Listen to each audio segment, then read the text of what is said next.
Hi friends, ನನ್ನ ಕನಸಿನ ಲೋಕ ಚಾನಲ್ಗೆ ಸ್ವಾಗತ. ಫ್ರೆಂಡ್ಸ್, ಎಲ್ಲರೂ ಹೇಗಿದ್ದೀರಾ? ಐ ಹೋಪ್ ಎಲ್ಲರೂ ಚೆನ್ನಾಗಿದ್ದೀರಾ ಅಂತ ಅಂದ್ಕೊಂಡಿದ್ದೀನಿ. ನಾನು ಕೂಡ ಚೆನ್ನಾಗಿದ್ದೀನಿ. ಸೊ ಫ್ರೆಂಡ್ಸ್, ಇವತ್ತಿನ ವಿಡಿಯೋದಲ್ಲಿ ನಾವು ರೌಂಡ್ ಶೇಪ್ಗೆ ಪೈಪಿಂಗ್ನ ಯಾವ ರೀತಿ ಮಾಡಬೇಕು, ಯಾವುದೇ ರೀತಿ ಸುಕ್ಕು ಬರದೇ ಇರೋ ರೀತಿ ಅಂತ ತೋರಿಸ್ಕೊಡ್ತೀನಿ. ಫ್ರೆಂಡ್ಸ್, ನೆನ್ನೆ ಎಲ್ಲ ಸ್ಟ್ರೇಟಾಗಿ ಕಲ್ತಿದ್ದೀರಾ ಅಂತ ಅಂದ್ಕೊಂಡಿದ್ದೀನಿ. ಸೊ ಇವತ್ತು ರೌಂಡ್ ಶೇಪಲ್ಲಿ ಪ್ರಾಕ್ಟೀಸ್ ಮಾಡೋದನ್ನ ಹೇಳ್ಕೊಡ್ತೀನಿ. ಕ್ಲೀನಾಗಿ ಪ್ರಾಕ್ಟೀಸ್ ಮಾಡಿ, ನಾನು ಹೇಳ್ಕೊಡ್ತಾ ಇರೋ ಮೆಥಡ್ನಲ್ಲಿ ಪ್ರಾಕ್ಟೀಸ್ ಮಾಡಿ ತುಂಬ ಚೆನ್ನಾಗಿ ಪೈಪಿಂಗ್ಗೆ ಬರುತ್ತೆ. ಯಾವುದೇ ಕಷ್ಟ ಇಲ್ಲದೆ ರೀತಿ ನೀವು ಪೈಪಿಂಗ್ನ ಕಲಿಬೋದು. ನೋಡಿ, ಇವಾಗ ನಿಮಗೆ ಹೇಳ್ಕೊಡ್ತೀನಿ. ಬನ್ನಿ ಸ್ಟಾರ್ಟ್ ಮಾಡೋಣ. ಯಾರೆಲ್ಲ ನನ್ನ ವಿಡಿಯೋನ ಫಸ್ಟ್ ಟೈಮ್ ನೋಡ್ತಾ ಇದ್ದೀರಾ, ಪ್ಲೀಸ್ ನನ್ನ ಚಾನಲ್ಗೆ ಸಬ್ಸ್ಕ್ರೈಬ್ ಮಾಡಿ, ಬೆಲ್ ಬಟನ್ನ ಕ್ಲಿಕ್ ಮಾಡಿ. ಬೆಲ್ ಬಟನ್ ಕ್ಲಿಕ್ ಮಾಡೋದ್ರಿಂದ ನಾನು ಮಾಡೋ ಎಲ್ಲ ವಿಡಿಯೋ ನೋಟಿಫಿಕೇಷನ್ ನಿಮಗೆ ಬಂದು ತಲುಪುತ್ತೆ. ನೀವು ಈಸಿಯಾಗಿ ನನ್ನ ವಿಡಿಯೋನ ನೋಡ್ಬೋದು.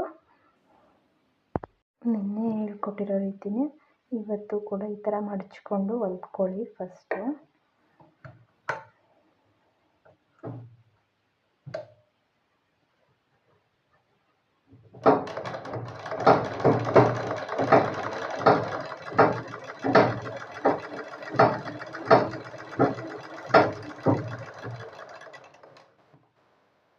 ನಿಧಾನಕ್ಕೆ ಹೊಲ್ಕೊಳ್ಳಿ, ಅವಸರ ಏನು ಮಾಡ್ಕೋಬೇಡಿ. ನೀವು ಪೈಪಿಂಗ್ ಎಷ್ಟು ನಿಧಾನಕ್ಕೆ ಮಾಡ್ತೀರೋ ಅಷ್ಟು ಚೆನ್ನಾಗಿ ನಿಮ್ಮ ಪೈಪಿಂಗ್ ಬರುತ್ತೆ. ಅವಸರ ಮಾಡ್ಕೊಂಡು ಮಾಡಿದ್ರೆ ಎಲ್ಲ ಹಾಳಾಗುತ್ತೆ.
ನೋಡಿ, ಈಗ ಇದೇನು ಎಕ್ಸ್ಟ್ರಾ ಬಂದಿರುತ್ತಲ್ಲ ಇದನ್ನು ಒಂದು ಸಮನ ಕಟ್ ಮಾಡ್ಕೊಳ್ಳಿ.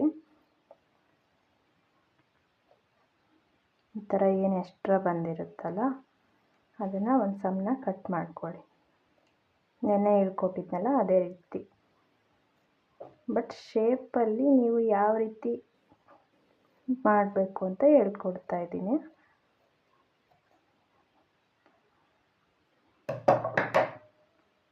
ನೋಡಿ, ಇವಾಗ ಈಗೇನು ರೌಂಡ್ ಶೇಪಲ್ಲಿ ನಾವು ಬಟ್ಟೆನ ಕಟ್ ಮಾಡಿ ಇಟ್ಕೊಂಡಿದ್ದೀವಲ್ವ, ಅದಕ್ಕೆ ಈಗ ಸ್ಟಿಚ್ ಮಾಡೋಣ.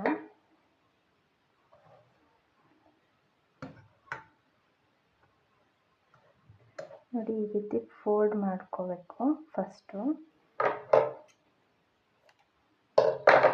ಈ ರೀತಿ ಫೋಲ್ಡ್ ಮಾಡಿ ಸ್ಟಿಚ್ ಮಾಡಿ.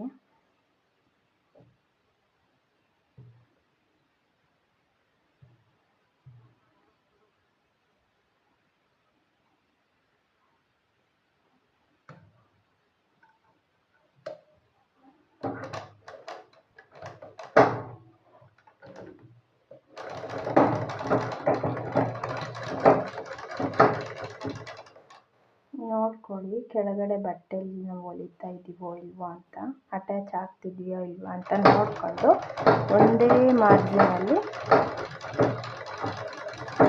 ಸ್ಟಿಚ್ ಮಾಡ್ತಾ ಹೋಗ್ಬೇಕು. ನೀವು ಇದೇನು ಸ್ಟಿಚ್ ಮಾಡ್ತೀರಲ್ಲ, ಈ ಥರ ರೌಂಡ್ ಶೇಪ್ ಬಂದಿರುತ್ತಲ್ವಾ, ಅಲ್ಲಿ ಈ ರೀತಿ ಬಟ್ಟೆನ ಟೈಟಾಗಿ ಎಳ್ಕೊಳಕ್ಕೆ ಹೋಗಬೇಡಿ, ಲೂಸಾಗೆ ಮಾಡಿ, ಸ್ವಲ್ಪ ಸ್ವಲ್ಪನೇ ಮಾಡಿ.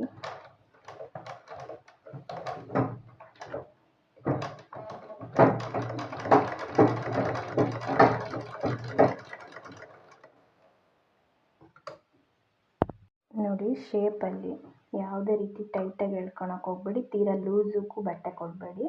ನೋಡಿ ಒಂದು ಸಮನಾಗಿ ಕೊಡ್ತಾ ಹೋಗಿ, ಸ್ವಲ್ಪ ಸ್ವಲ್ಪನೇ ತಗೊಳ್ಳಿ ಆಯಿತಾ. ನೋಡಿ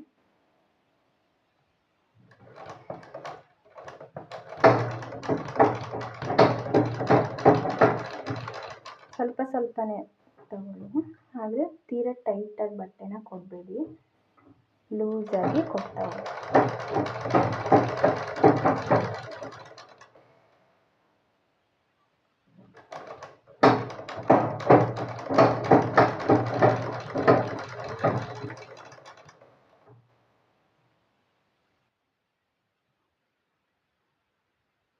ಶೇಪ್ ನೋಡ್ಕೊಳ್ಳಿ, ಶೇಪ್ ನೋಡಿಕೊಂಡು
ನೋಡಿ ಎಷ್ಟು ಕ್ಲೀನಾಗಿ ಬರಬೇಕು.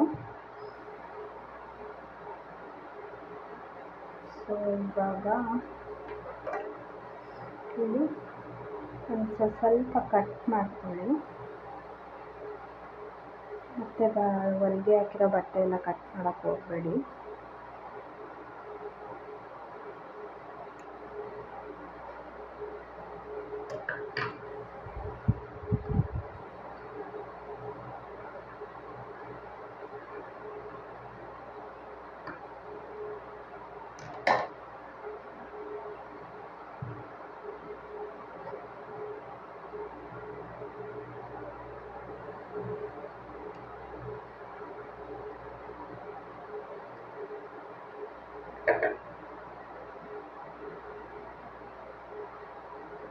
ಇವಾಗ ಎಷ್ಟು ಬೇಕೋ ಅಷ್ಟು ನಿಮಗೆ ತಗೊಂಡು ಪೈಪಿಂಗ್ ಮಾಡಿ.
ನಿಧಾನಕ್ಕೆ ಮಾಡಿ, ಏನೂ ಅರ್ಜೆಂಟ್ ಮಾಡ್ಕೋಬೇಡಿ, ಸ್ವಲ್ಪ ಸ್ವಲ್ಪನೇ ಮಡಚ್ಕೊಳ್ಳಿ.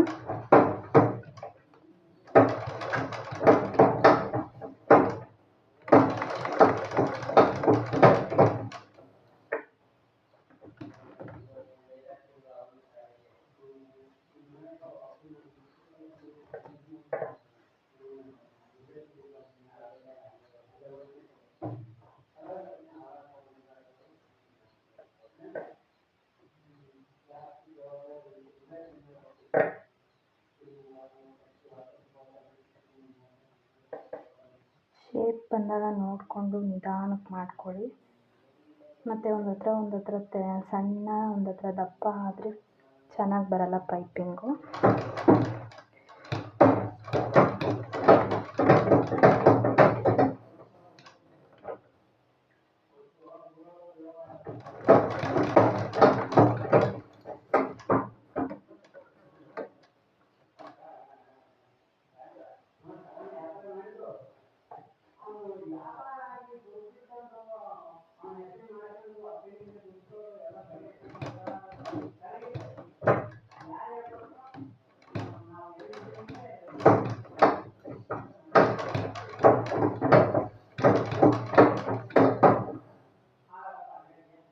ಇದೇನಿದೆ ಶೇಪ್ ಬರುತ್ತಲ್ವಾ, ಅಲ್ಲಿ ಲೂಸಾಗಿ ನಿಧಾನಕ್ಕೆ ನೋಡ್ಕೊಂಡು ಮಾಡ್ಕೊಳ್ಳಿ.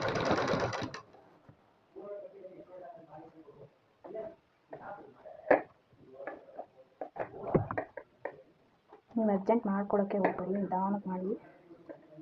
ಮತ್ತು ನಾವು ಹಿಂದೆ ಎಷ್ಟು ಸಣ್ಣಗೆ ಮಡಚಿದ್ವೋ ಅಷ್ಟೇ ಮಡ್ಚ್ಕೋಬೇಕು. ಹೆಚ್ಚು ಕಮ್ಮಿ ಮಾಡಿದ್ರೆ ಒಂದು ಹತ್ರ ಪೈಪಿಂಗ್ ಅನ್ನೋದು ದಪ್ಪ ಬರುತ್ತೆ, ಒಂದು ಹತ್ರ ಲೂಸ್ ಬರುತ್ತೆ.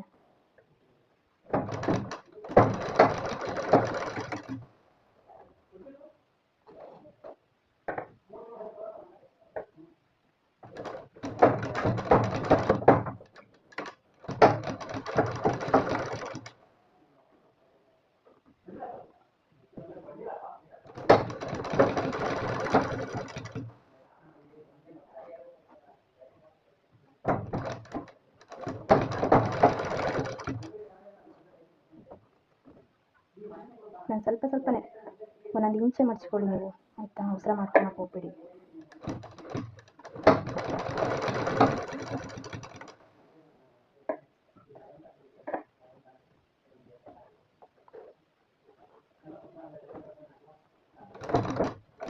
ಎಷ್ಟು ನಿಧಾನಕ್ಕೆ ಮಾತ್ರ ಅಷ್ಟು ಚೆನ್ನಾಗಿ ಬರುತ್ತೆ. ಅವಸರ ಅನ್ನೋದು ಮಾಡೋಕ್ಕೆ ಹೋಗ್ಬೇಡಿ ಬೈಕಿಂಗಲ್ಲಿ ಮಾತ್ರ. ನಾವು ಏನೇ ಒಂದು ಮಾಡ್ತಾಯಿದ್ದೀವಿ ಅಂತ ಅದು ಗಮನ ಇಟ್ಟು ನಿಧಾನಕ್ಕೆ ತಾಳ್ಮೆಯಿಂದ ಮಾಡಿದ್ರೆ ಮಾತ್ರ ಅದು ನೀಟಾಗಿ ಫಿನಿಶಿಂಗ್ ಬರೋಕ್ಕೆ ಸಾಧ್ಯ.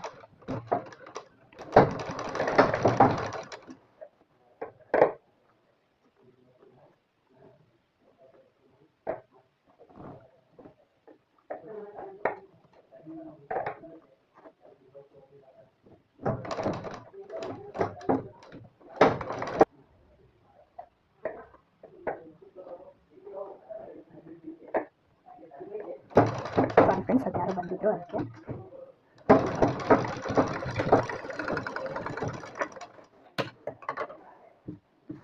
ನೋಡಿ ಈ ರೀತಿ ಫಿನಿಶಿಂಗ್ ಬರಬೇಕು. ಎಷ್ಟು ಚೆನ್ನಾಗಿ ಬಂದಿದೆ ನೋಡಿ. ಸೊ ನೀವು ಕೂಡ ಪ್ರಾಕ್ಟೀಸ್ ಮಾಡಿ ಇದೇ ರೀತಿ ಪೈಪಿಂಗ್ ಮಾಡೋದನ್ನ ಕಲ್ತ್ಕೊಳ್ಳಿ. ಓಕೆ, ಇದು ಐರನ್ ಮಾಡಿದ್ರೆ ಕರೆಕ್ಟ್ ಆಗುತ್ತೆ. ಆಮೇಲೆ ಹೇಮಿಂಗ್ ಕೂಡ ಮಾಡಬೇಕು, ಆವಾಗ ನಿಮಗೆ ಕರೆಕ್ಟಾಗಿ ಅದು ಕೂತ್ಕೊಳ್ಳುತ್ತೆ, ಆಯಿತಾ? ಒಳಗಡೆ ಸಣ್ಣದಾಗಿ ಹೇಮಿಂಗ್ ಮಾಡಬೇಕು, ಆವಾಗ ಇನ್ನೂ ಚೆನ್ನಾಗಿ ಲುಕ್ ಕಾಣಿಸುತ್ತೆ. ನೋಡಿ ತುಂಬ ಚೆನ್ನಾಗಿದೆ.